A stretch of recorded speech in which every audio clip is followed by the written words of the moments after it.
Okay.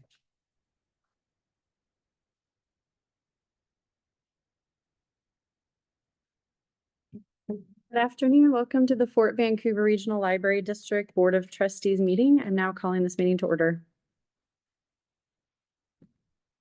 So online tonight, we have Marianne and Olga may show up later.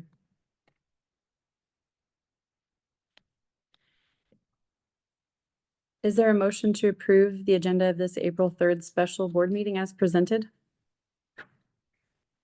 So move. Second. The names. Roll call. Do it. Any further discussion? Okay, move this to a roll call vote, please. There we go. Marie Coffey. Aye. Marianne Duncan Cole. I think she heard us. You're muted. Mute, Marianne.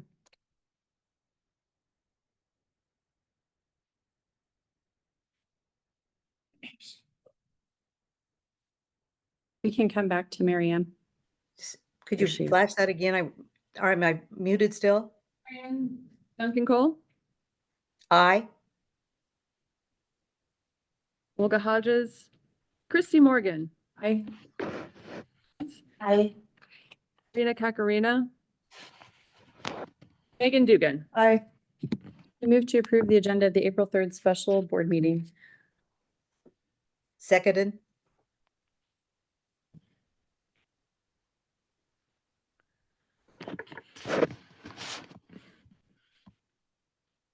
We're going to move directly into the public comments portion of our meeting. You'll have 2 minutes to speak. We'll take an hour to hear comments. No clapping or noise during or between speakers. Please no inappropriate language. Be respectful of one another. You'll stand right here and direct your comments up to the board, speaking into the microphone. No playing of recordings or videos, and please say your name when you come up. Rachel Ernst.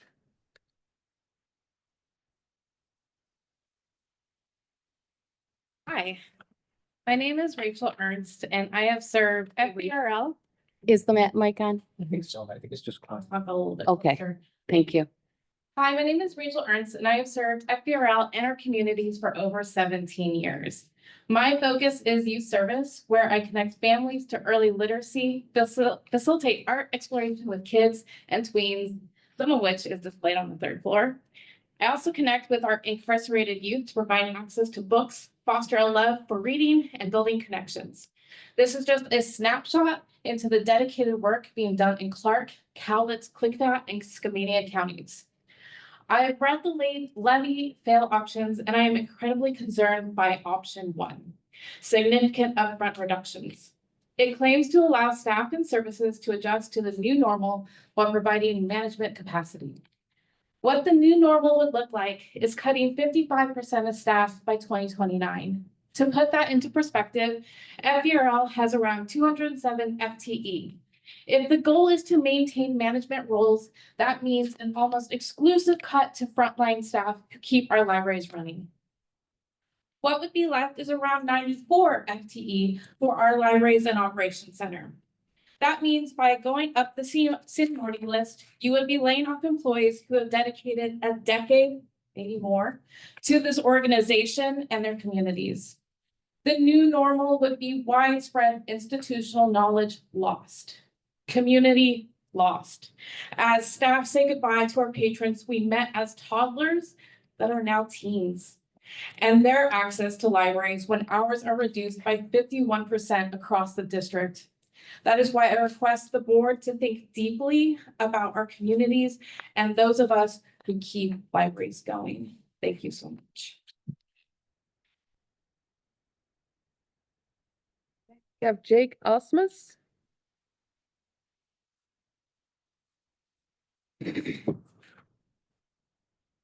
My name is Jake Osmus, and I'm speaking to you on behalf of FVRL's Union Leadership Team.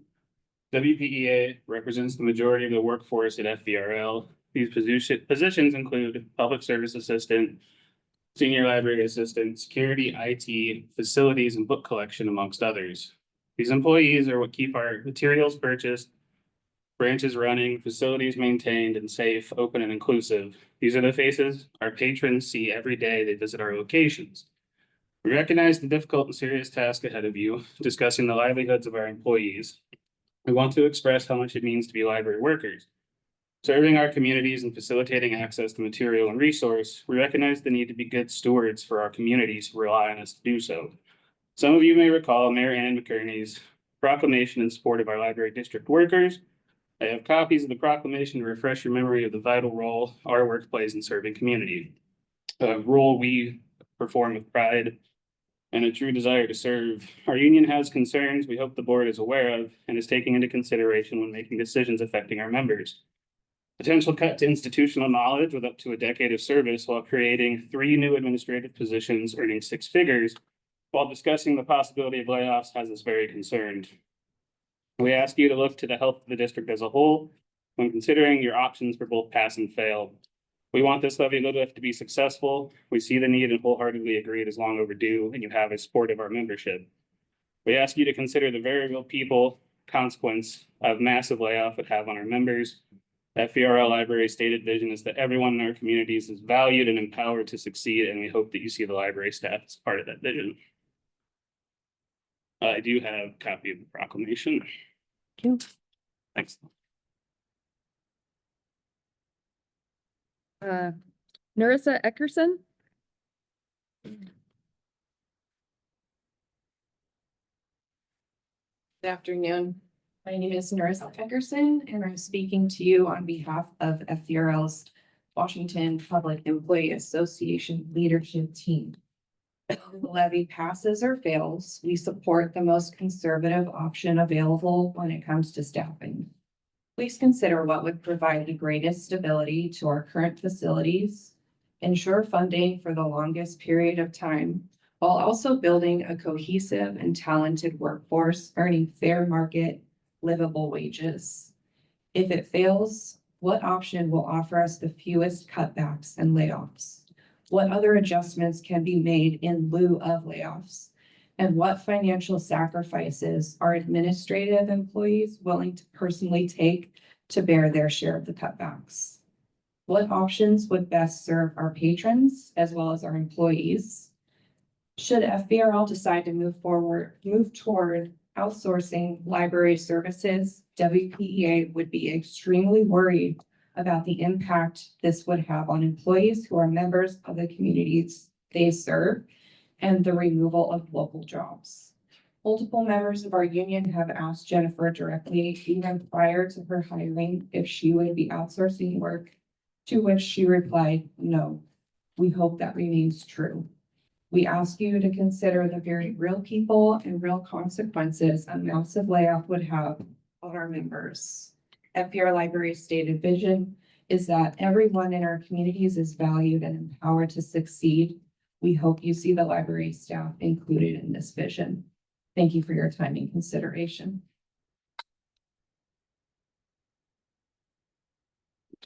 Yeah.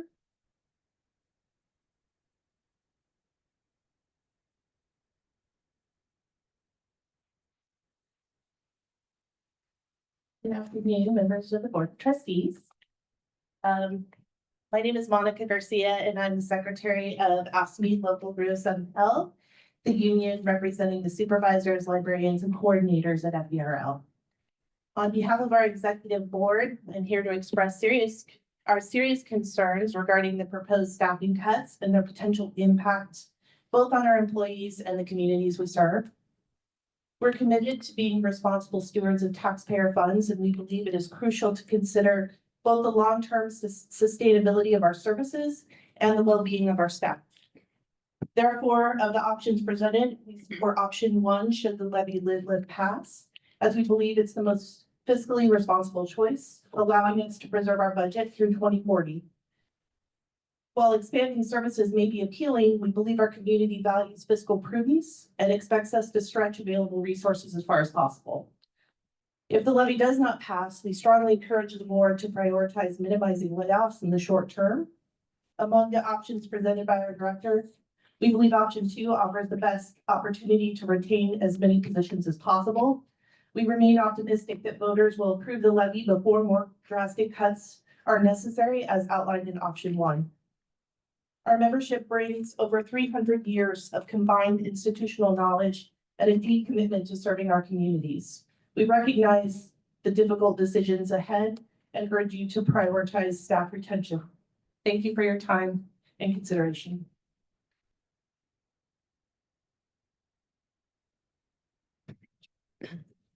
So. I turn the microphone. There any online ones? Anyone online?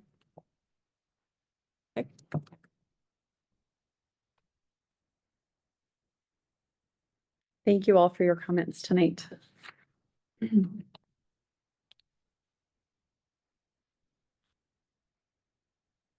We'll now move on to the levy lid lift discussion, starting with the staff report. So we have prepared some slides to go with the staff report that was in the board packet to allow the audience to follow along easier. This is a very difficult conversation, and certainly I recognize that difficulty each and every day as we look at numbers and options. And what we've provided to you as the board, both the people here and those online, board members, are options to consider. They are not the only options. But what we do know is that we have to make substantial cuts should the levy fail. And if it passes, you have decisions to make. So we're going to go through the options that we provided and then hopefully get into some dialogue on those options or other considerations or questions you might have.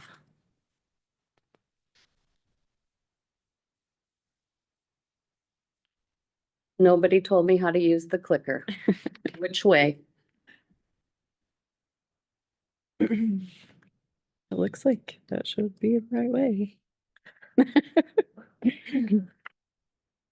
I hear it clicking. Anybody want to come help? This requires the IT director. Oh, thanks, Lucian. It just caught up. Appreciate it. Your presence. Appreciate it.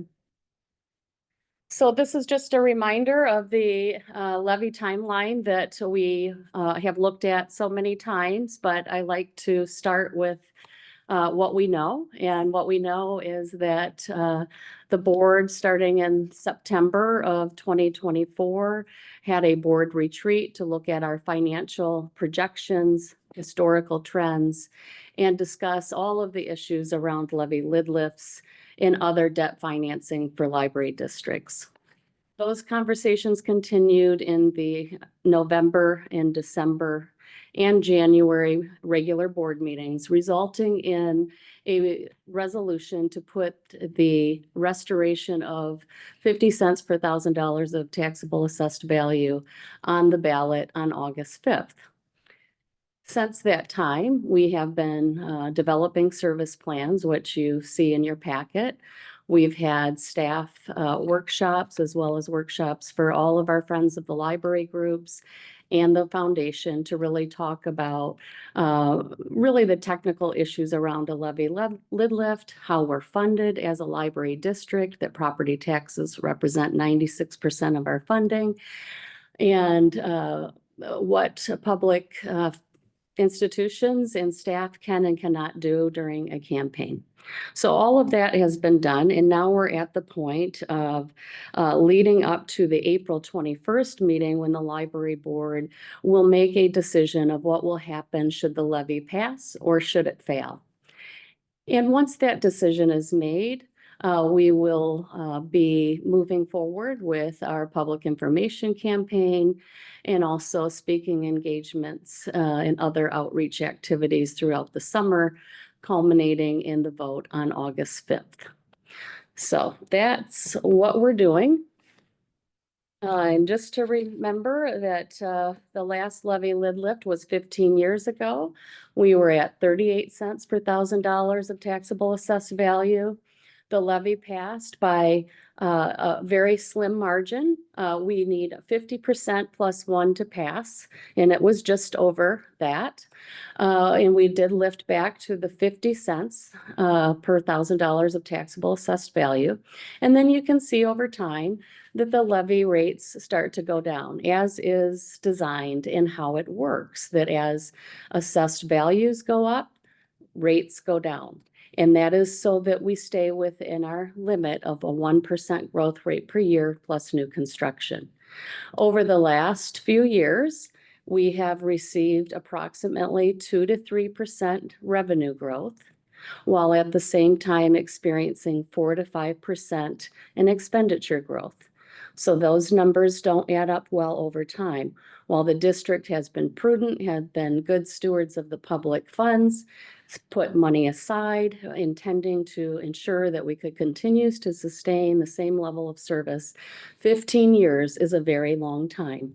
I have been in conversations with lots of folks, especially at the elections offices and across all of our counties, and many of them say, I've never seen the library on the ballot because yes, it's been 15 years. So most levies average about 7 years in between, but we've lasted 15. Now we're at a time where we're at the right side of that graph where our expenses far exceed our revenue. And so there's a $4.7 million gap this year between revenues and expenditures. And we're pulling that difference from our reserve fund. Should we have continued forward and not gone after levy lid lift, or if it does not pass, we will have to find a way to fill $7.6 million of a gap next year. Now, that's with the same level of service. And obviously, as you know, because we've talked about this, the reserve fund will not sustain that because we won't meet our 60 to 90 day fund balance target, which is what we pull from in order to pay bills consistently across the 12 months while we only receive our property taxes in April and October.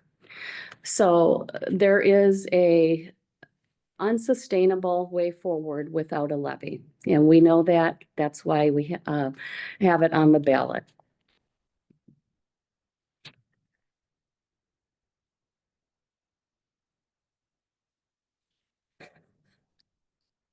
Like 10 times, I I guess.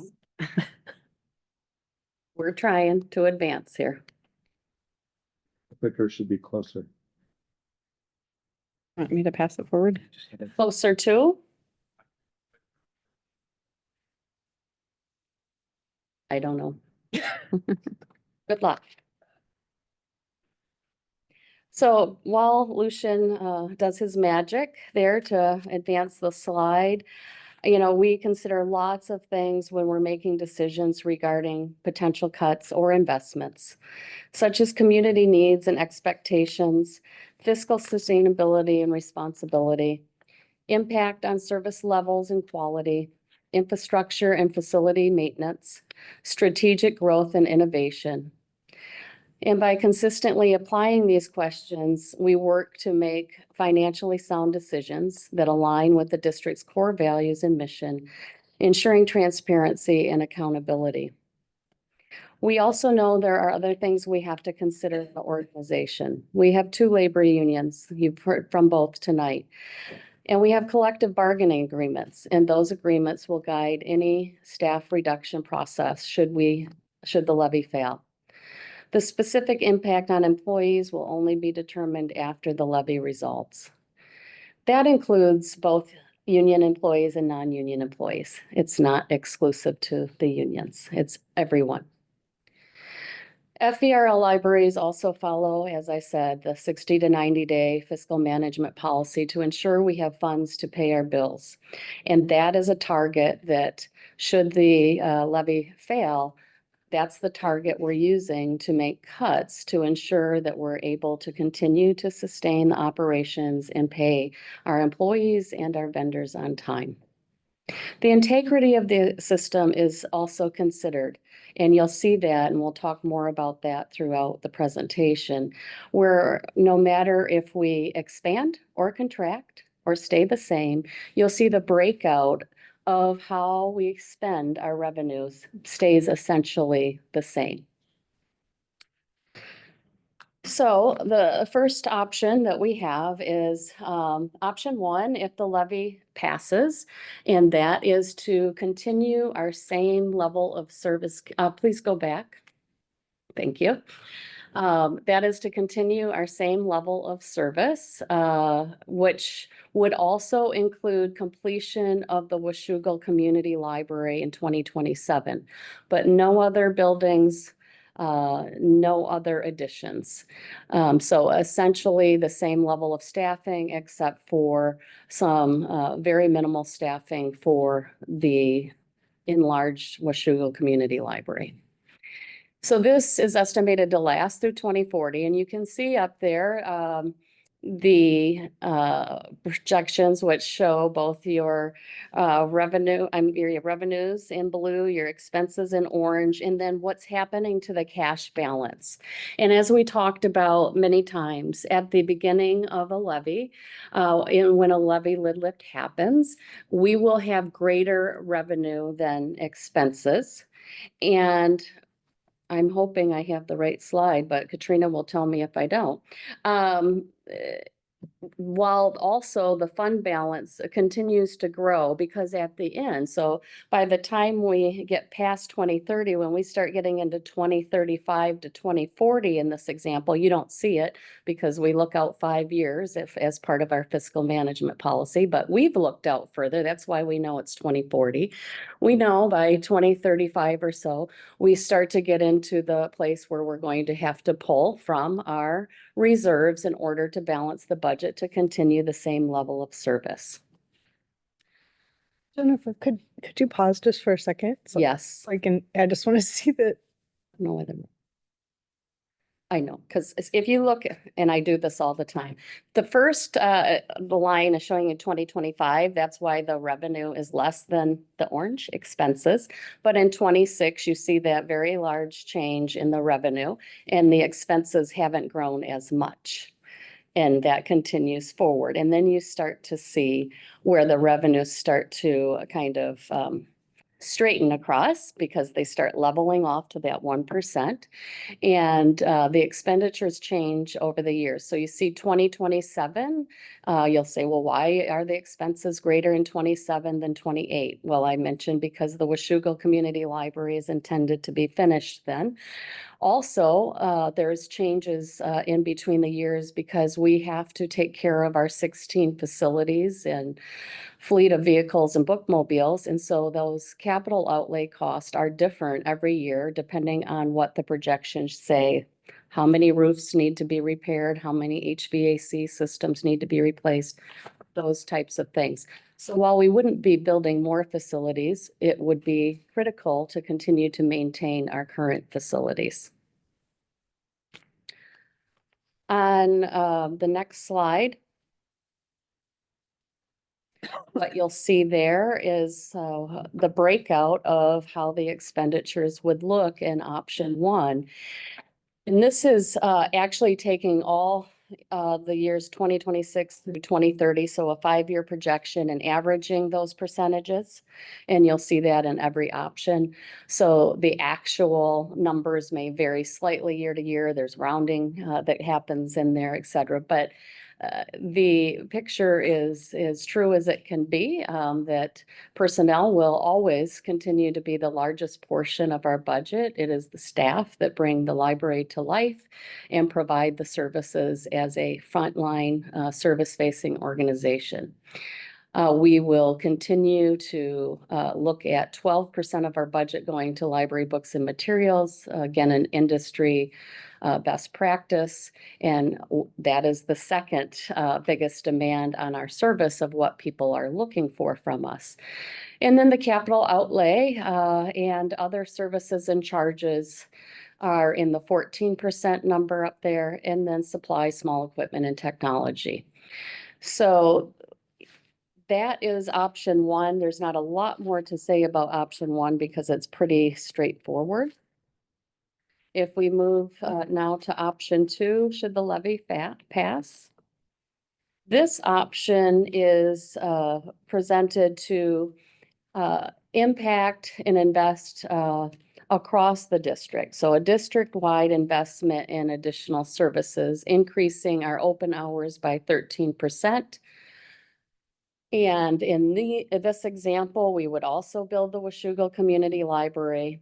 We would anticipate that our master's facility plan that we are doing this year would also present the potential of needing to add another facility, likely in Northeast Clark County, but that's gonna yet to be determined until that study is done. And that's really due to the growth that we've seen in the region, and yet the facilities have not kept up with the population growth. And then there is also a bookmobile for Clark County added in this example. And that is to be able to serve areas that we don't have facilities in, but yet we have such population growth, or in areas such as Yakel, where we do have a library there, but it's very small, and that community is growing by leaps and bounds, like another 6,500 houses are going in right now. So there's a lot to consider as we move forward there. In this example, you see that, again, the 2025 is the same on every slide you'll see. But in 26, our revenue, again, has a much larger gap because there's more money coming in. That money goes into the reserve fund, same principle, to really put money aside until we have to pull from it later. And in this example, with all the things I mentioned, it would be 5 years shorter that we're estimating that we'd have to go back for levy lid lift for 2035. So for 5 years, the difference is 13% more hours, 2 new buildings, and a new bookmobile. There is everything between the same level of service and the 13%. We would not recommend going higher than that. But the point is there could be anything in between. So that is really this option. In your packets, I should have mentioned, you see a lot more detail, the actual numbers, but I know you've read them in great detail, so we're not going to belabor all of that. If you go to the next slide.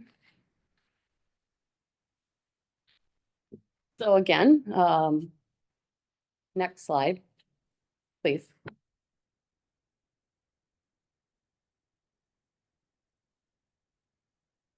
Probably needs a new battery. It's tired. Okay, thank you. Oh.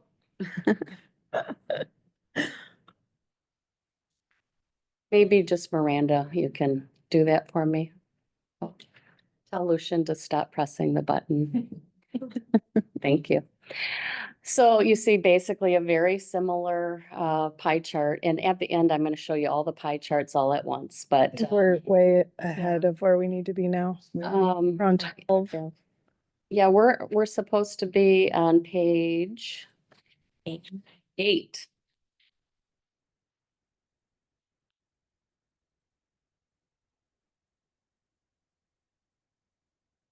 Okay, thank you. So here you see in this chart, and I believe this is the one that will have the highest percentage of personnel in it. But I think there's another one later that matches it. 70% going towards personnel. I would never want to see the organization go beyond 70% in personnel, because that would start to limit our ability to provide all the services we need to provide in addition to staff. So that would be the upper, and that's why I said earlier, that is the highest we could go.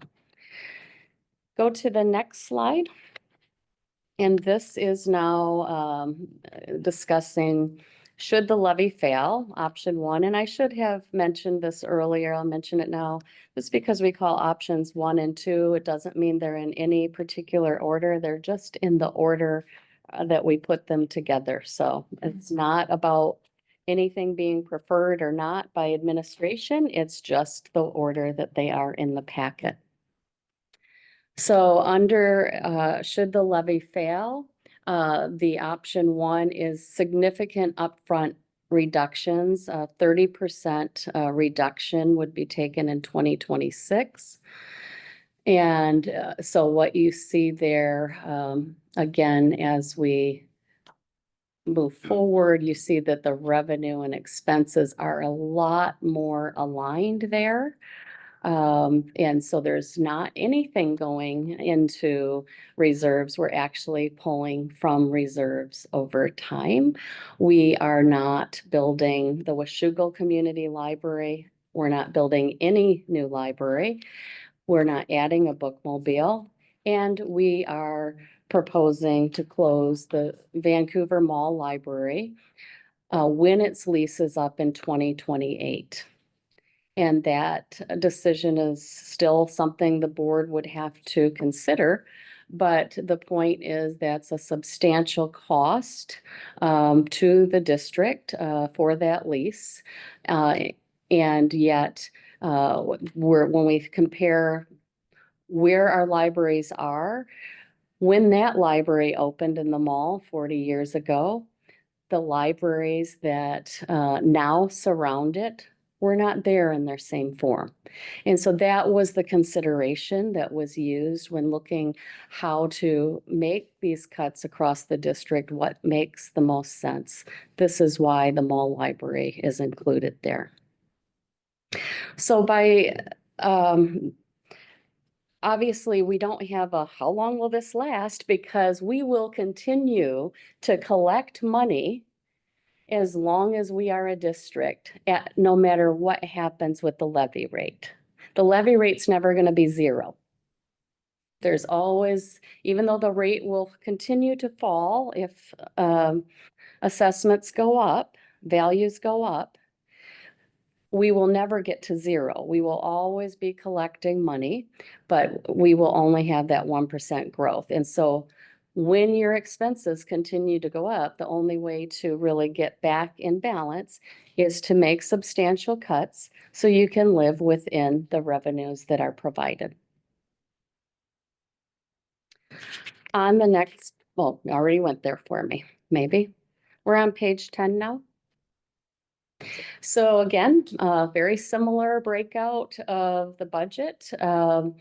With these upfront reductions, one thing I didn't mention is we would have to take another 30% reduction in 2029.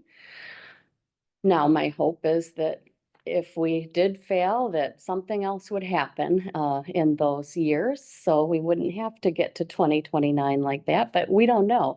So we have to plan forward as if it never passes. On the next page, this is option 2 if it fails. And for option 2, this option is really to take the cuts that really balance our budget and help us to move forward with the same, as much of the same service as we can, but making the cuts where we have to in order to have our revenues and expenses more in line. And again, you see the pull from reserves and the reserves going down, but still we'll be targeting what we need for the 60 to 90 days to stay in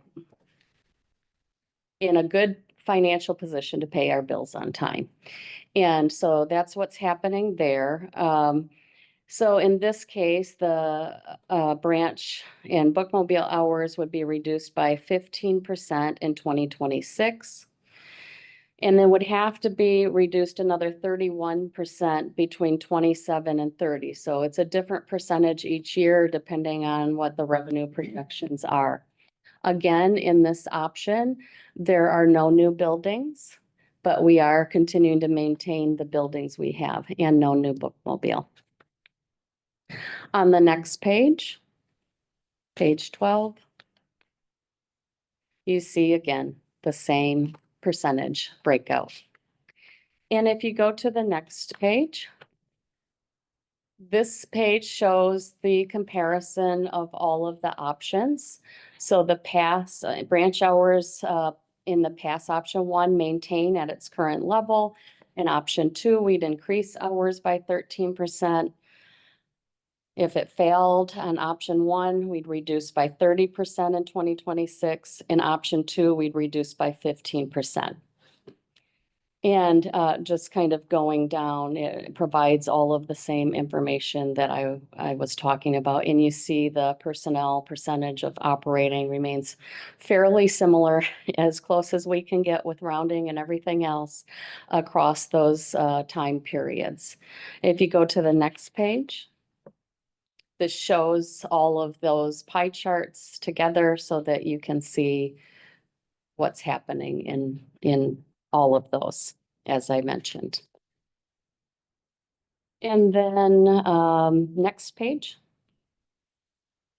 So this is just a reminder that tonight we're here to have open dialogue and discussions, answering your questions to the best of our ability. Katrina's here, who has worked very hard on all of these numbers and projections, and I appreciate all the time she has put into this. But we will be looking to you at the April 21st meeting to make a decision. And as I said, those decisions might be different than what we're presenting. And so I think we'll learn more about that through the discussion tonight. So with that, I'd open it to any questions you have.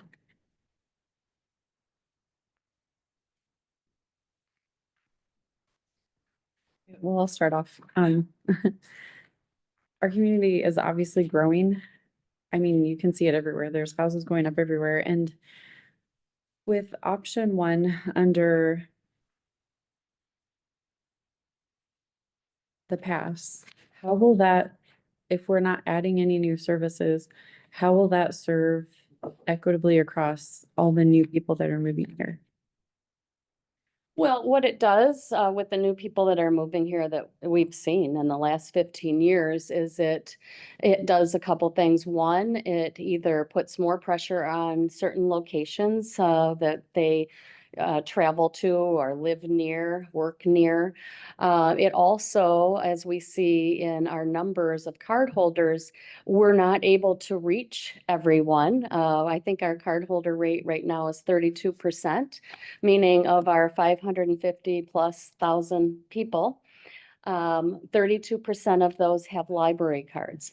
Now, we know in homes, like anybody who has several children, they might have one card. So it's really hard to say it's a one-to-one mix. But what we would aim for is to have 50% of the households have a library card. That is a goal. We are moving in that direction, and staff has been doing a great job in reaching new people and really talking about the library and people being interested in getting cards. We also, because of our hours that we have now, which we have, I believe it's 9 different schedules across our branches of when they're open. That's kind of hard to track as a patron. If you go in between locations, what you might assume we're all open the same hours. We're not. So I think that the challenge is you're asking to restore taxes, which in effect means we're increasing taxes. And that was in your packet for average home value in our district. In 2024, the average value was $400,000. So what we would be asking is to restore our funding to 50 cents per thousand, which is $200 a year for library services. I would tell you also that that still is an increase. So while it's a restoration of our rate for an individual taxpayer, it still is an increase. And I think that to ask people to increase their taxes for the same level of service might be a challenge. I don't know that for sure. But that's something that I've heard from people, as I've talked about this. I think that, there's so much, going on in the world, whether we're talking about our state budget, our, local county budget, the city budgets, everybody has their own budget challenges and issues right now. And our state library just lost its funding from the federal government yesterday. So there's a lot of challenges out there. And so we have to really think about the fact that what we're asking for in order to provide the best library services possible to our community. That's what we've been doing for 75 years, and that's what we hope to do another 75 years. But in order to sustain the service, we're going to have to restore our funding levels. And I think that is a great question that you asked, Christy. I guess the other point of that is, if we don't have hours that work for everyone, that's difficult.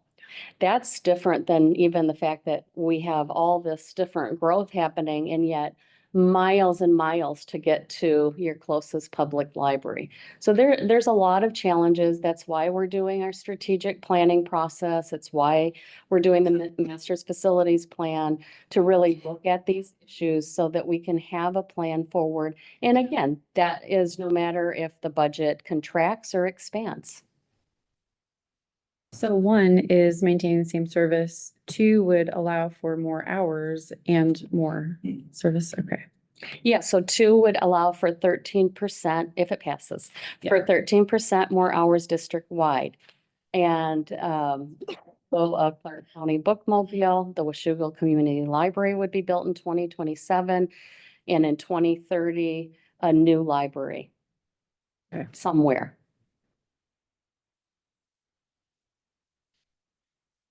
Is there, this, I don't want to pick on them all, but is there some way to combine 1 and 2 and close them all library in the past options?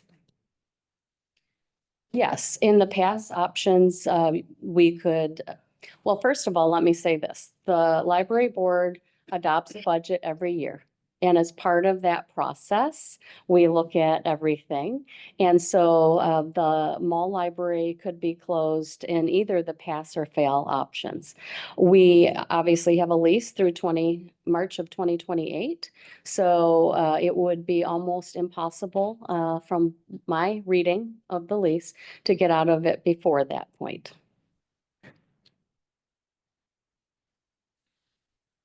For the pass options, I keep thinking about, regardless if it's option 1 or 2, the world is changing a lot. Inflation is insane. We were very lucky that we got this far for this long on the last levy lift. So what happens if the things we cannot control happen and costs continue to skyrocket at a rate that we can't even fathom at the moment? There are things that happened last year that none of us could fathom. So are the timelines that we just saw on those options set in stone? Are they how flexible are they? So all of the financial forecasting is with our current best known data and what we know, what we've projected for escalation cost, what we've projected that we understand today. If something changes drastically next year, whatever that is, that will have an impact on these numbers one way or the other. I mean, unfortunately, while our crystal balls are fairly good, they're not that good.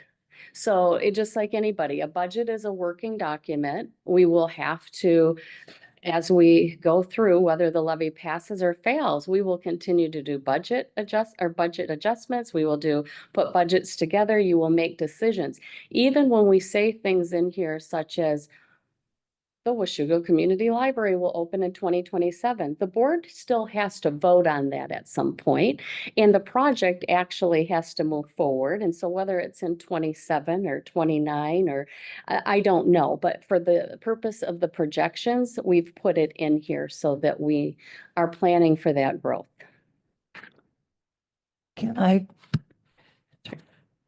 piggyback on the financial piece of it? I can't not mention TIF, tax increment financing.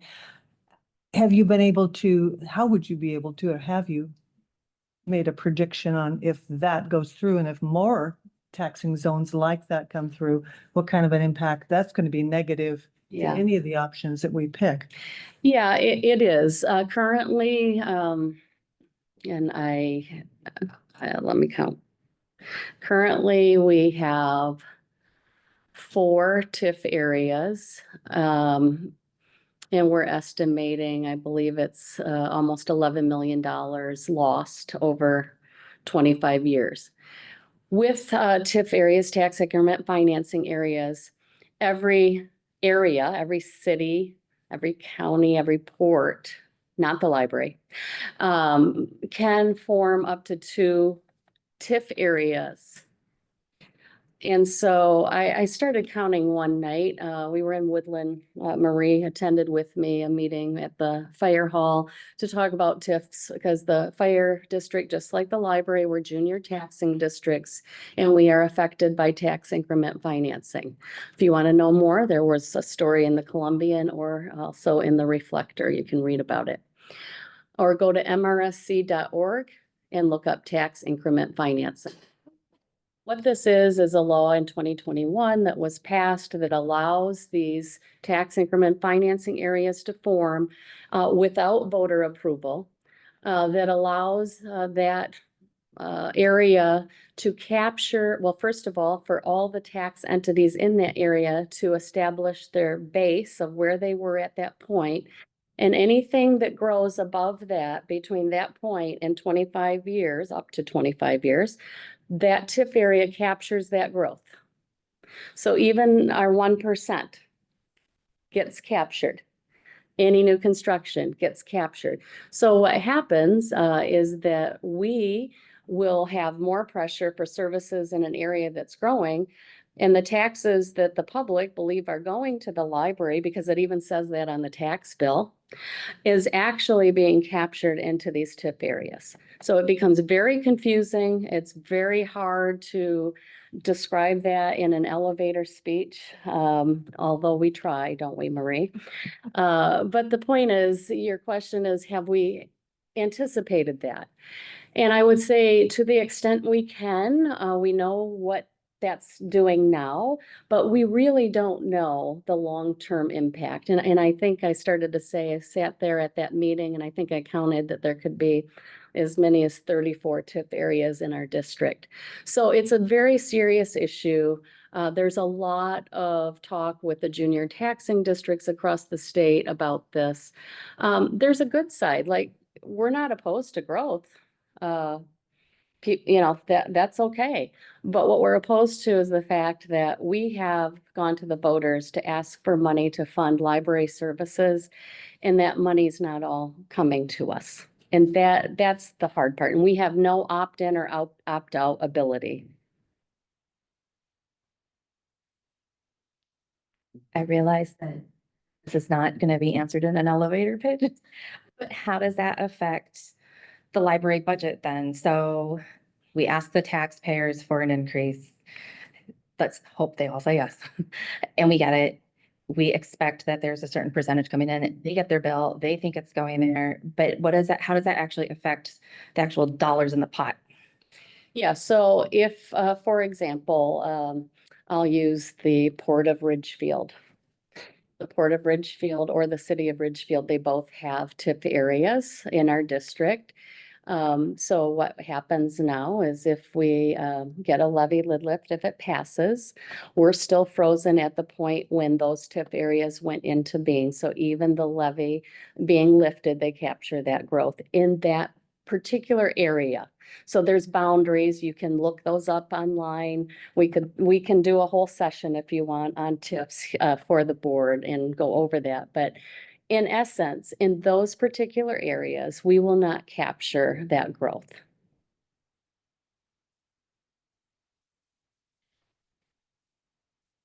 Well, that sucks.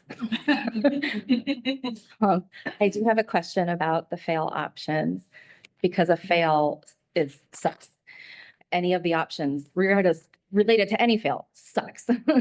My big question, I'm a librarian, having worked in libraries, worked in corporate, having ridden through corporate structures where you are always wondering if they're going to downsize you, it is very stressful.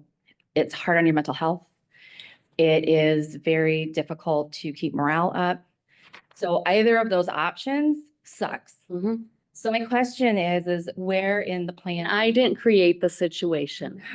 I would like to say that. I didn't create the situation, but I have to help solve the You do have to situation, help solve right? the situation. And my big question is where in our plans, like we saw a lot of numbers and stuff on charts, but where in the plans do we have any like career counseling or the human part? Can we answer the human part? Because I heard you Mhm. and it sucks either way. Right. But if voters don't vote yes, that is none of our fault. The voters did not vote yes. So what do we do? What is the plan for humans?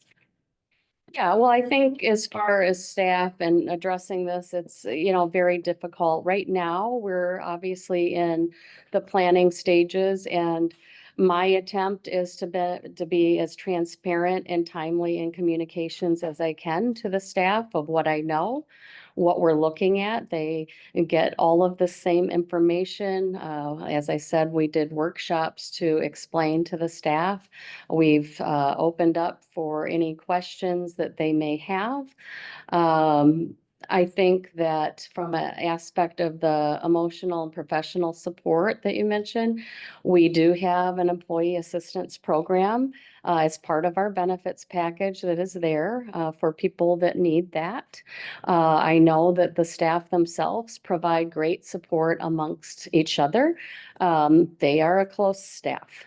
I think, professionally, we're continue to provide training and development. There's at least one person in the audience I see that's going to the American Library Association conference this year.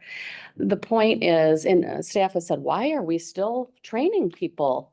Well, because that $100,000 we spend out of a $35 million budget isn't going to make a difference. We still need a levy lid lift. And we still need to help people to improve their skills, to continue to learn. There's so much happening as well in what we need to be learning about, whether that's AI or whether that's a new children's librarian that needs to learn some new skills. And so we definitely want to continue to invest in our staff, whether the levy passes or fails. And for those that potentially would not have jobs after the levy fails, there will be other ways in which we can support people through career counseling and other kinds of services. We're not there yet. So I don't have all those answers, but I'm open to any ideas that the staff or the public or the board has on that. I hope we don't get there. Hope is not a strategy. My strategy is to work hard to really provide information so people understand, and I will respect whatever the voters decide. To me, yes, it can feel like winning or losing, but it's really about what the voters want from their public libraries in Southwest Washington.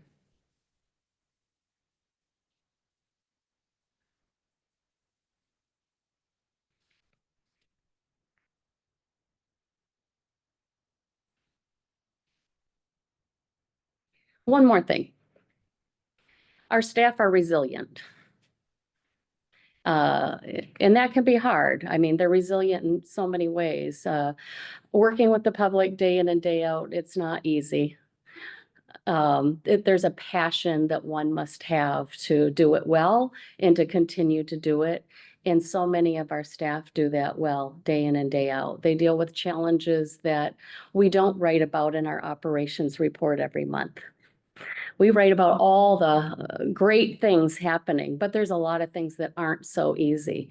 And so we see that resilience in our staff day in and day out. And I also just know from the human condition, we're a resilient people. And so there's going to be ways of getting through this, just like there were ways that we got through the pandemic together.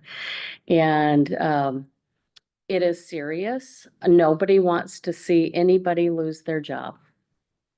And again, I don't spend a lot of my time thinking that's what's going to happen. I believe in Fort Vancouver Regional Library.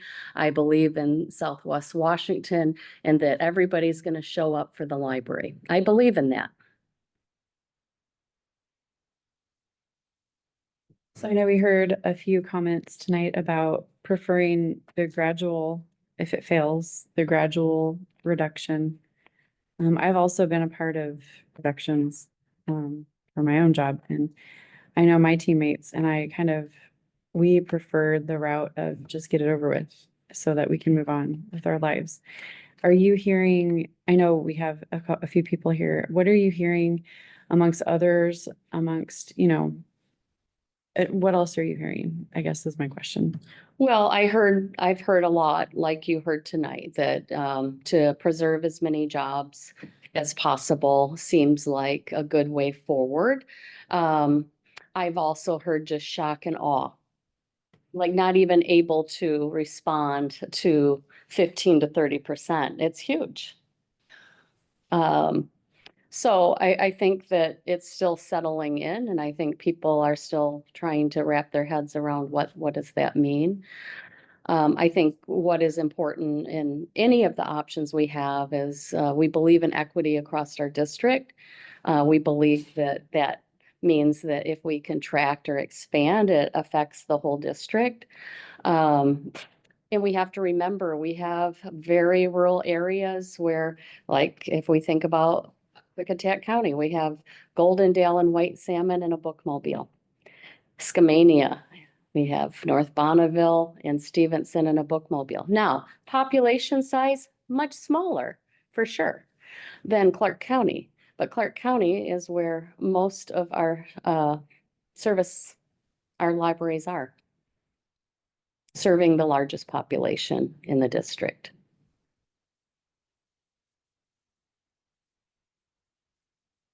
And in the fail options, both of them, we would be continuing to go back to the voters, obviously, to ask again. That costs money. Can you please remind us of the amount and the costs of having to continue to go back again and again? Yeah, I got some updated costs this week, but the number that I've been sharing with you is 280, 60 or 80. Anyway, I think it's 280 to $500,000 for an election across the 4 counties that we're in. And yes, if we had to go back next year, we'd have to pay that same amount. The amount changes depending on how many issues are on the ballot. So for this year in August, we're waiting to find that out. We don't know yet. The filing deadline doesn't hit until May 2nd. So we'll know sometime in May what else is on the ballot all over. But because we are in full counties, Clark County, except for the city of Camas and all of Skamania, all of Klickitat, and the city of Woodland and Cowlitz. That is how we get charged when you take on a full county. It's you get a big part of that share of the cost. Is that the only cost for an election? Because there's an information campaign. No, it's not the only cost for an election. You know, a lot of it is opportunity cost as well. So I should probably estimate how many hours we have spent on this. I would think that would be a great exercise to do for you. I'm not going to say off the top of my head, but hundreds and hundreds and hundreds of hours that across many people in our organization that are just lost to that, meaning instead of doing something else, this is what we're spending our time on. It's obviously really important and it has to be done. But should it fail, that is a cost. So instead of doing something else, we would revert to how do we get this done? What do we have to do differently? What financial projections should we look at differently? How should we ask? And then the information campaign that we're about to embark on is a cost too. That's a cost of where we're looking at how are we telling the public? Where are we telling them? And I'm not going to get ahead because that's coming up. But all of that would have to be done. That is again, an opportunity cost when we're doing that. I mean, in some ways it's good because we're still connecting with our public and hopefully raising even greater awareness about how wonderful the library is and all that we do in the communities. But, you know, it means something else isn't happening.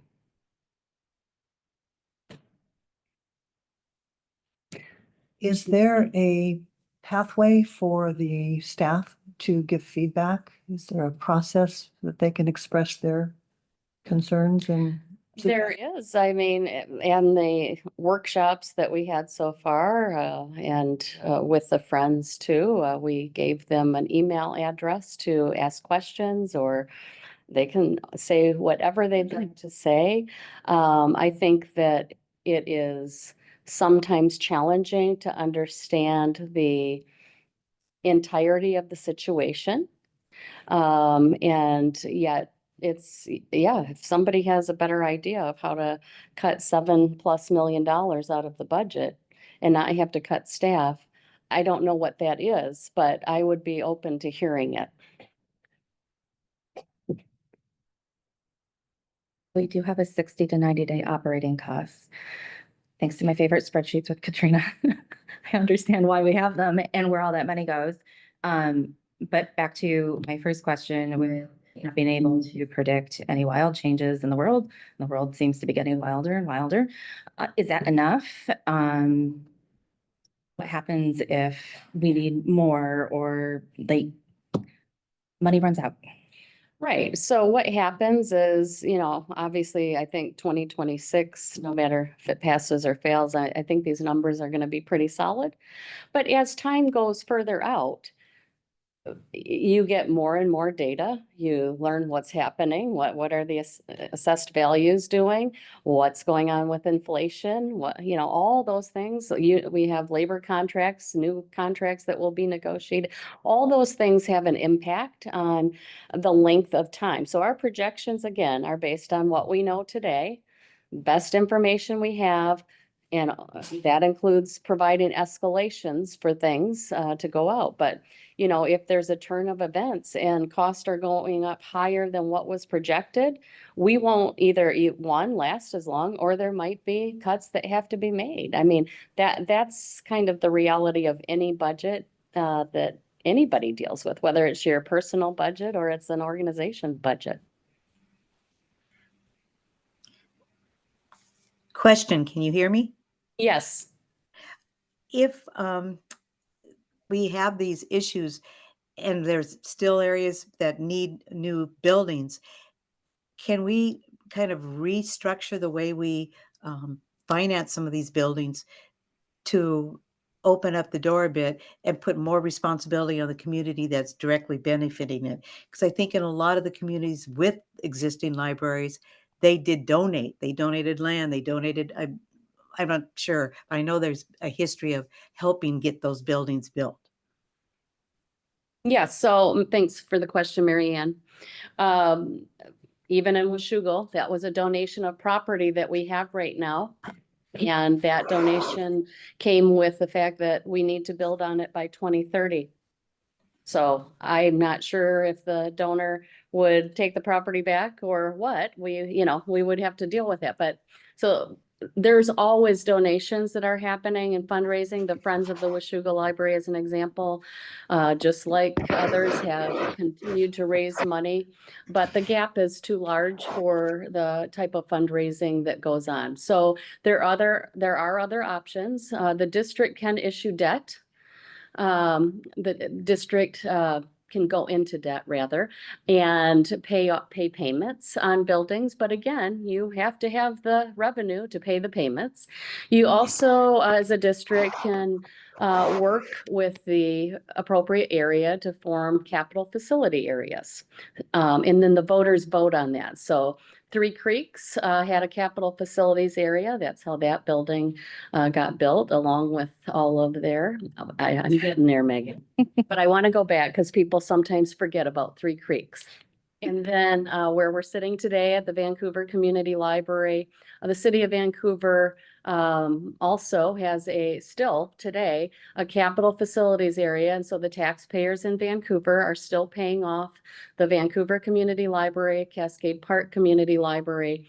and some technology improvements at the mall. I'm sure the technology has changed dramatically since that time, however. No And so kidding. those bonds will be paid off in 2028. So those are considerations the board, yes, can make at any point. And so, for example, let's say Washougal, you'd have to define a boundary that you would want to create for Washougal. Sometimes you follow school boundaries, sometimes city boundaries. Anyway, you'd create a boundary. And you'd work locally there with elected officials as well to get that on the ballot. And the voters would vote whether or not they want to form that capital facility area and actually then fund the library. And then they would pay those bonds off. And I'm trying to remember now if we can go up to, I think it's up to 30 years that you can go for those areas. Don't hold me on that. It's either 25 or 30.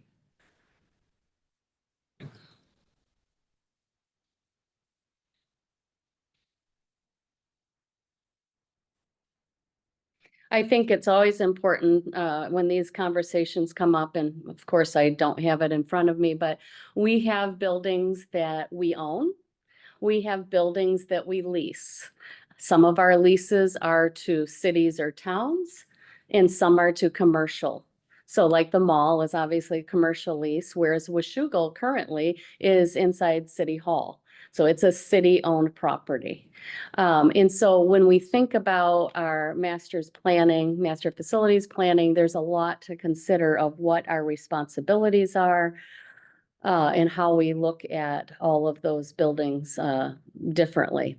And there's nothing that prevents any community from coming to us and saying, hey, we want to build a new library for you to operate in. That can happen too. Anybody want to build a library? Okay.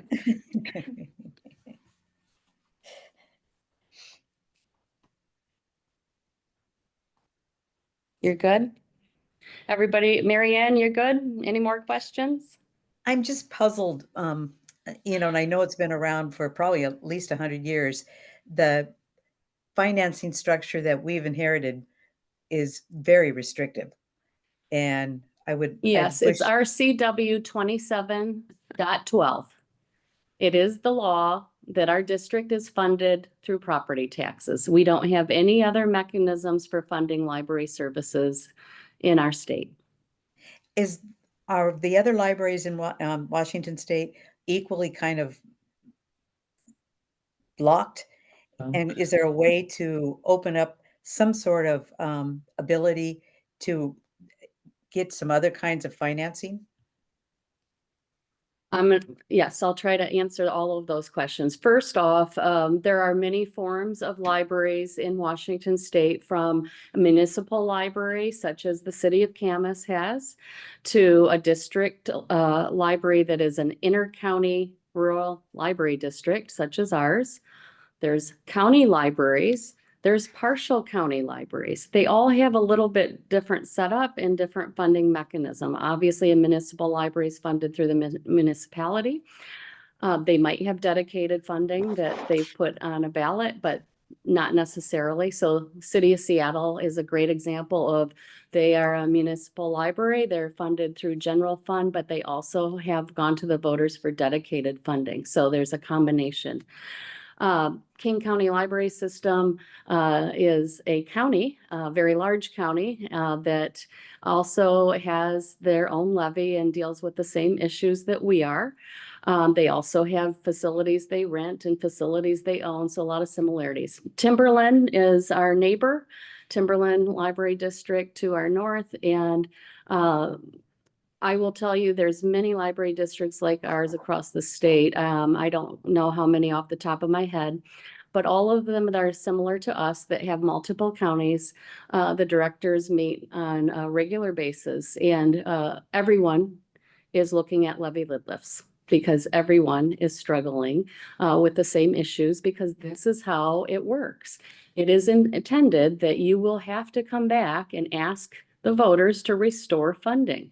That is the design of how Initiative 747 changed to cap at that 1% growth.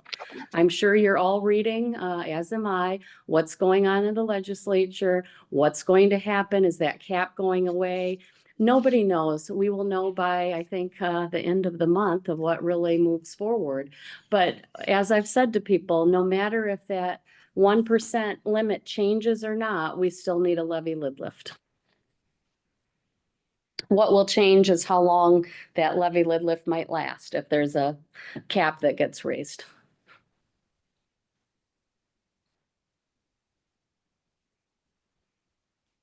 I'm gonna move. Good? I think so.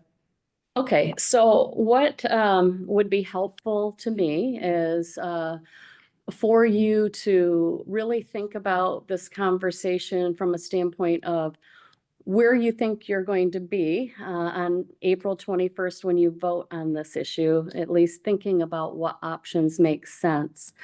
And I won't hold you to it on the 21st, but it would be good for us to know, like, what direction should we be taking as we go to the 21st? So is there certain options? Do you want to see other options that we haven't presented? Because on the 21st, we will not be in a position to come up with options that night.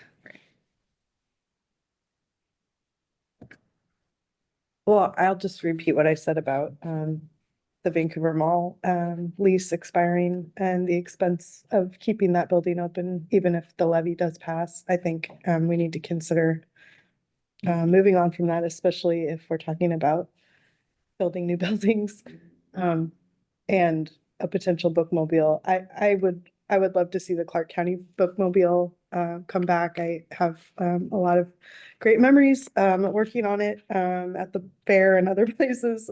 But I don't know if it's fiscally responsible, if it, not having it extends our ability to fund the district for an extra 5 years. I think maybe that's something that we should take off the table. And I don't think the levy's gonna fail. I don't have an opinion on that. Thank you.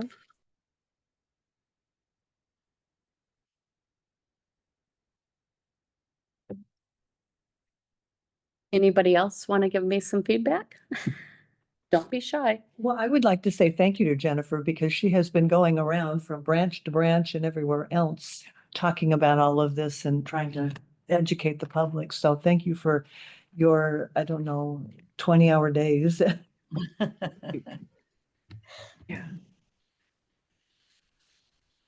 Any other direction? I'm just gonna say, we've been crunching numbers since September. I think I could give you a presentation at this point. I know it so well. But I'm gonna hold you to that. okay. I can't think of any other options, to be honest with you. And I actually think like they're all hard. All four are hard one way or another. On one hand, you've got money to play with. On another hand, you don't have money to play with, and they're all hard. So there's things to think about.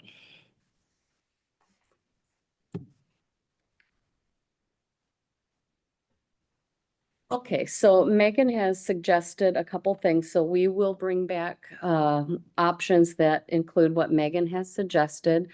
If any of you have suggestions between now and next week, not beyond, it would be helpful to hear what those are, so that when we prepare the packet for you, we will lay out all the options again and ask you to vote on which option is moving forward for if it passes and which is moving forward for if it fails.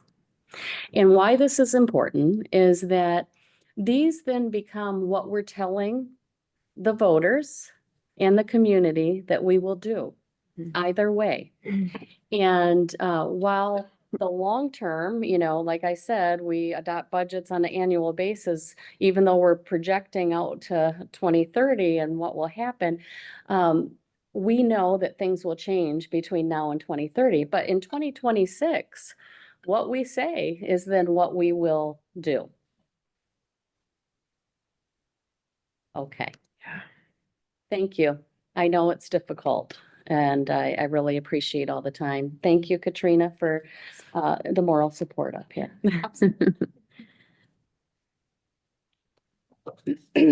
Next, we have the information and engagement strategy.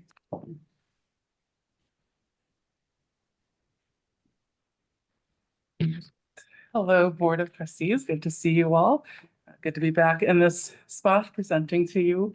Today I'm going to share our approach to the Levy Lift information and engagement strategy. And at the heart of this is our plan to provide the public with clear, accessible information about the upcoming ballot measure. And so this strategy focuses on transparency, legal compliance, and helping residents make informed choices. And so let's get started. We already did. I looked at the screen. There we go. So before we go further, let's clarify what this campaign is. When we say what is an information campaign, what we mean is that it's information only. We're not advocating. It follows Washington state law on how public agencies communicate about ballot measures. And the campaign is designed to explain three things. First, what the levy is.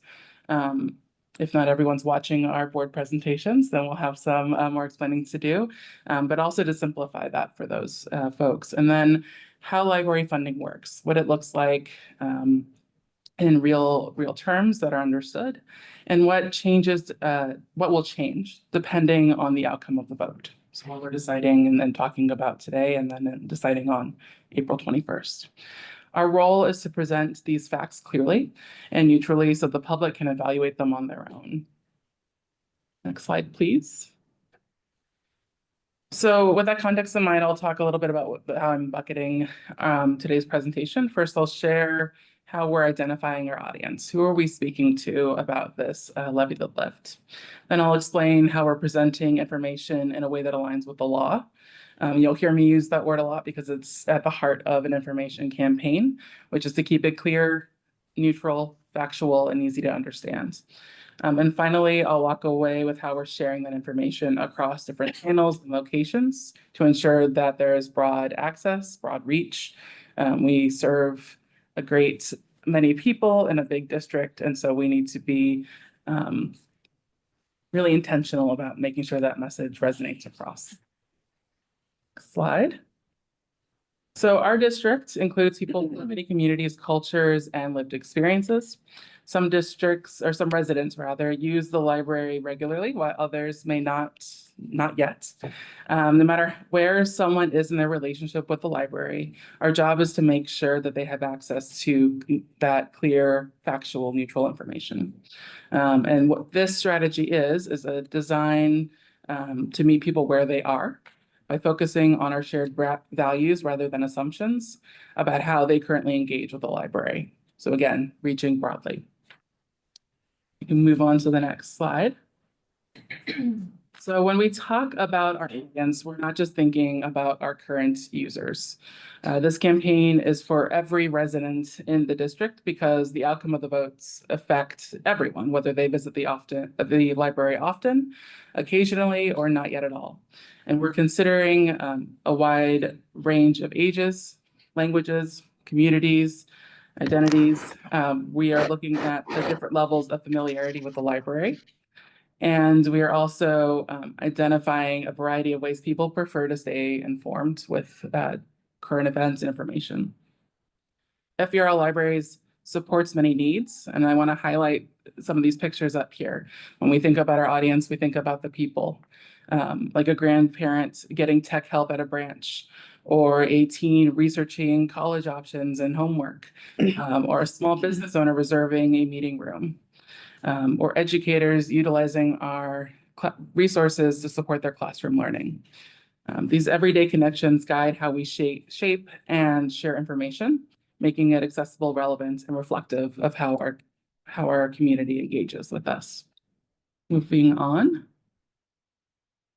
So understanding how people use the library helps us know where and how to meet them with information. And this also gives me a great chance to share numbers, which are fun. So in 2024, we saw 1.37 million branch visits. And to put that in context, that is 66 sold out Trailblazers games. We saw 32,000 new cards issued, which is more than the student population of Vancouver, Woodland, Goldendale, and Skamania Public District combined. We saw 99,000 program attendees, and we saw 450,000 Wi-Fi sessions, which is twice the population of Vancouver. And I forgot to put the 99,000 program attendees in context, so I will now, which is equal to every resident of Woodland, Ridgefield, and La Center attending 3 library events. So these numbers not only show scale, they also reflect active engagement across our branches, digital services, and programs. Moving on.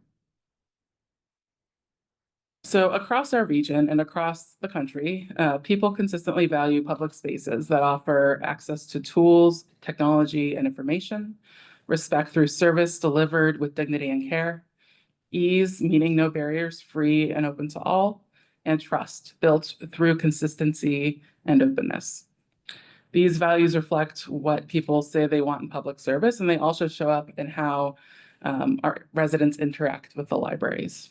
That's why this campaign is built around those same principles, with a tone and a presence that's approachable, factual, and grounded in public trust. Moving to the next slide. So now that we've covered who we're aiming to reach and the large audience that we are fortunate to serve, we're going to look at some of the framing around messaging. So our approach focuses on 3 key questions. What happens if the levy passes, and what happens if the levy fails? What does $16.67 a month represent? What is the value of that amount?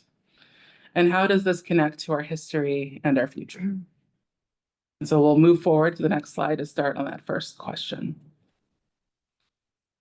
You may already have this memorized, but on August 5th, 2025, voters will decide whether to restore the levy or the library levy rate to 50 cents per thousand of assessed value. That's the same rate approved back in 2010.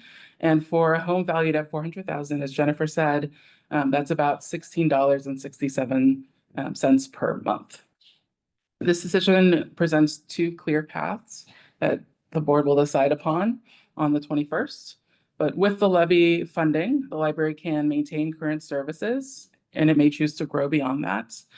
Without it, our reserves will run out, and there will be some significant cuts and decisions to be made from that. While final budget decisions will be made, as I said, by the board, the campaign will help to give the public context for their decision that they're making at the ballot. So moving on. So as I said, what does $16.67 represent? For a typical homeowner, that's the amount that they would pay, and that number can feel really abstract. What does that look like? We offer some comparisons here, and that's sort of the messaging behind it. What does that look like? So for instance, a paperback book ranges around $14 to $18. A monthly streaming subscription service is that $16 to $20 per user. One drop-in exercise class or art class is around $15 to $25 per person.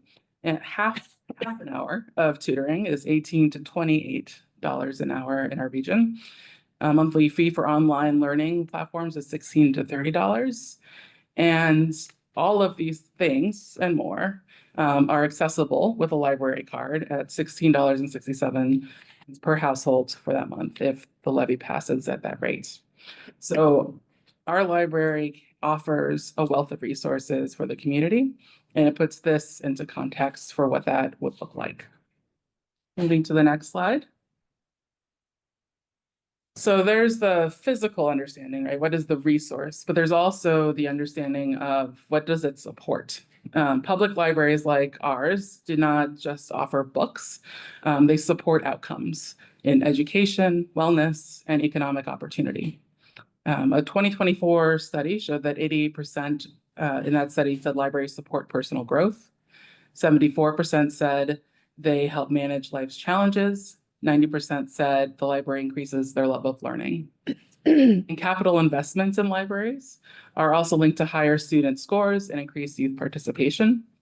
An increase of 15% children visits to libraries, as well as those reading score piece.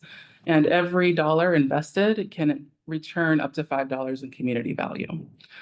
So this is part of the message because it shows and articulates that the results from libraries, the outcome, it's measurable.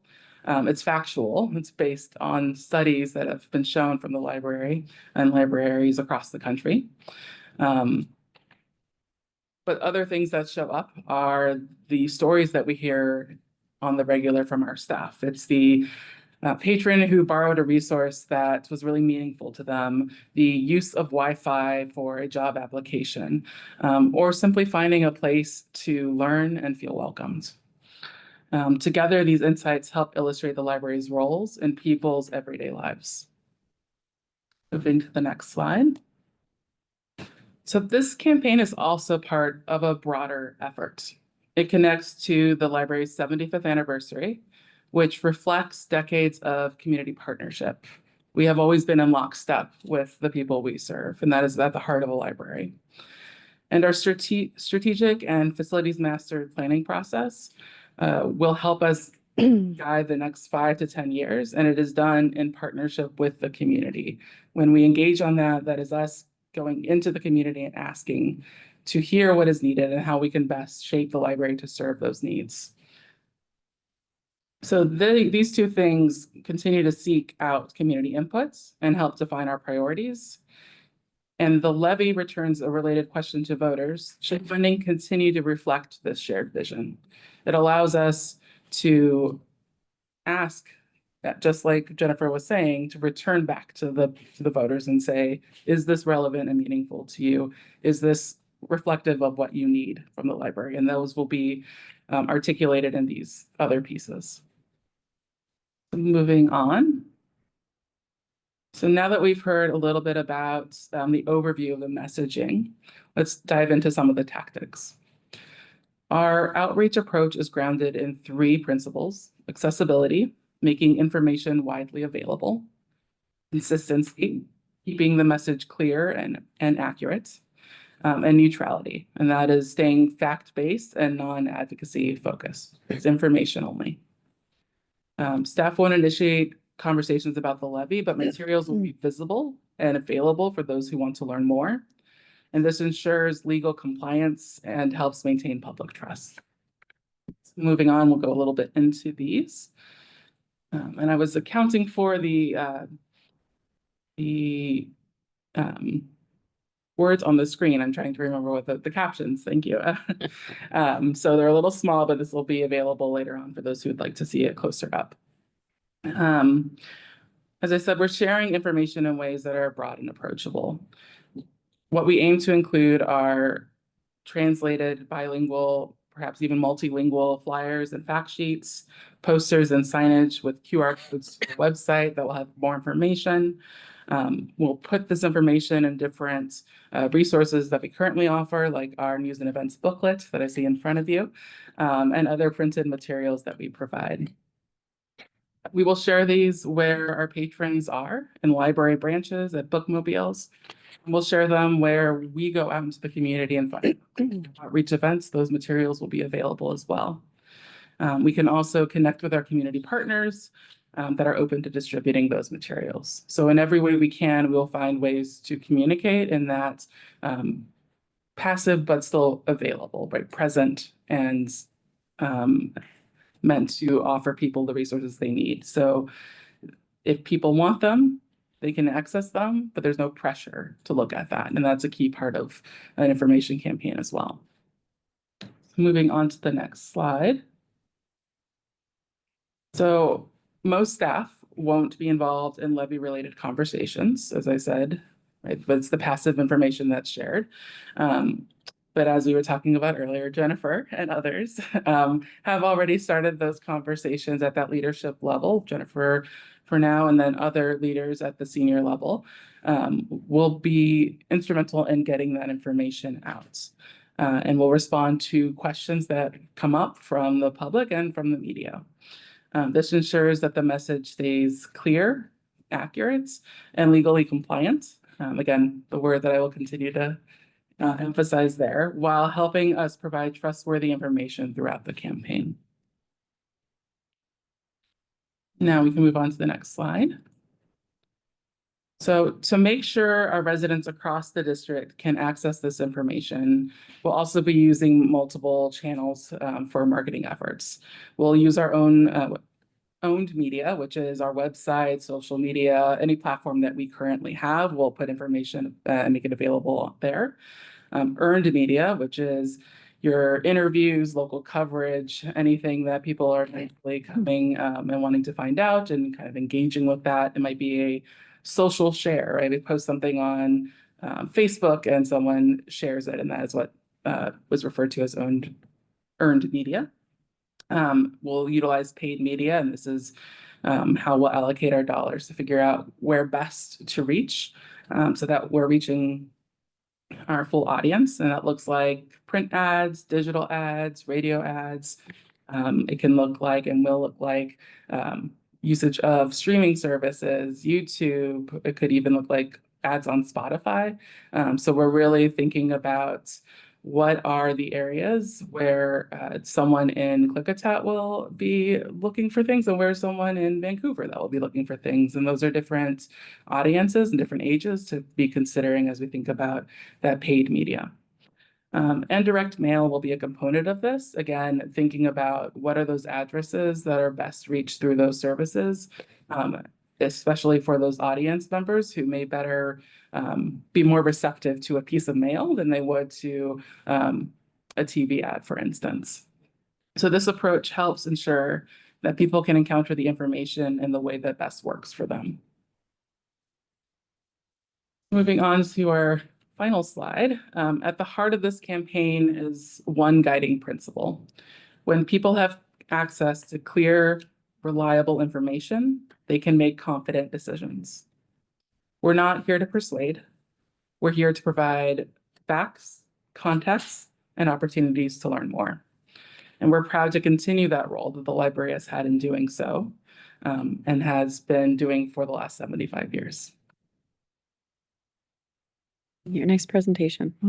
Any questions? Thank you. So I would just, thank you very much, Julian. I think that was helpful for you to just get kind of an overview of what we're thinking. And of course, again, just like the options, if there are ideas that you would like to see or things you think we need to pursue as we connect with people around the district, please feel free to let us know. That includes the board or the community, the staff. We just want everybody to have the information that they need to make the best decision that they can make for themselves. One thing I just wanted to go back to as I was sitting here listening, there was something I looked at today, and this goes back to the average homeowner, the $400,000 homeowner paying $200 a year, $16.67 a month. Obviously, that's the average homeowner. If your home costs more, you're paying more. If your home costs less, you're paying less. If you aren't sure how to calculate that and you need help, call me, I'll help you.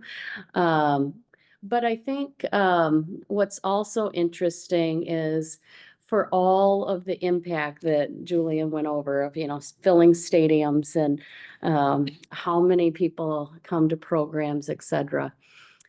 When you add up the amount of money across the district, it still only represents anywhere between 2 and 5%, depending on what county you're in and what city you're in, of the total tax bill that people pay. So I encourage everyone to look at their tax bill, to look at how much FVRL is collecting from you, and to do that calculation of what percentage of your overall taxes it is. Because I do believe that we are the best value on the tax bill. And of course, I'm the director of the library, but I do really believe that. I think, we offer a world of information, access for all. We serve everyone, and that's clear in what you saw tonight. So thank you very much.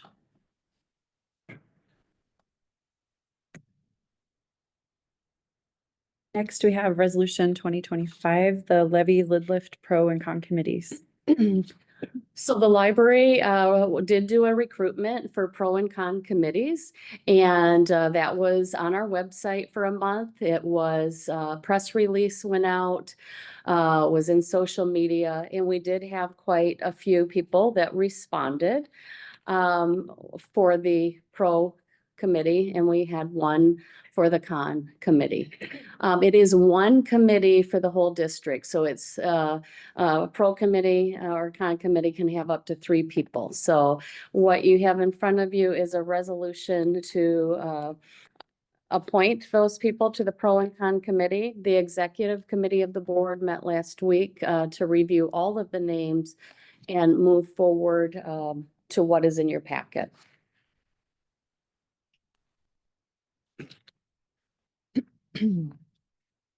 Are there any questions about this portion? Does it matter that there's only one person on the con committee?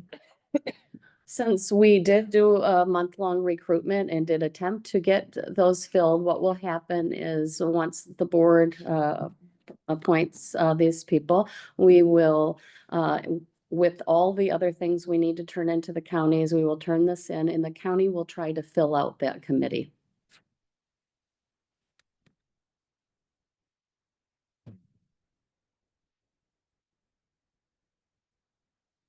Is there a motion to adopt Resolution 2025-5 Levy Lid Lift Pro and Con Committees as presented? So moved. Is there a second? I second. Any further discussion? I move this to a vote, please. Coffee? Aye. Mary Ann Duncan Cole? Do I mute? Said aye, but she's on mute. Olga Hodges? It's an aye. Thank you, Mary Ann. Are you hearing me? Yes. Olga? Christy Morgan? Aye. Harry Williams? Aye. Irina Kakarina? No. Megan Dugan? Aye. Motion to approve Resolution 2025-5 Levy Lid Lift Pro and Con Committee is adopted.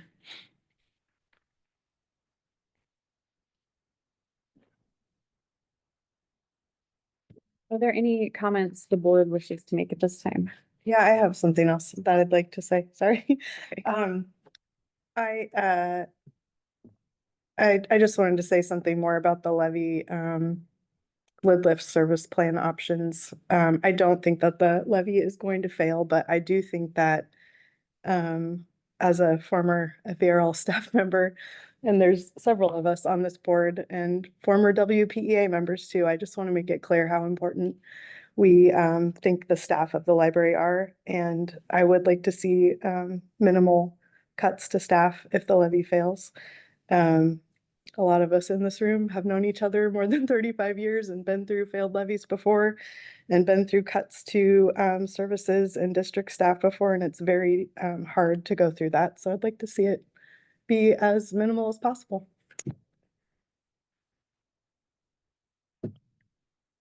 So just want to acknowledge, now getting into my liaison role with the foundation, Jenny, not to be confused as Jennifer, our new foundation director, she has just presented some really great data, and there's a lot of great things coming up in the foundation. I think sometimes we forget that there's a huge fundraising arm that also can be mobilized, and they are mobilizing. So, but it doesn't make up for needing a 1% levy lift. So I'm excited to help them and continue helping them, but I think it's important that we acknowledge, since we're having this discussion right now, how much they're doing.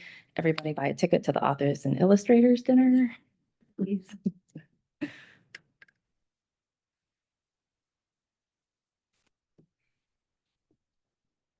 I wanted to thank you for coming and making your comments tonight. It's really helpful to hear from staff too. I appreciate it.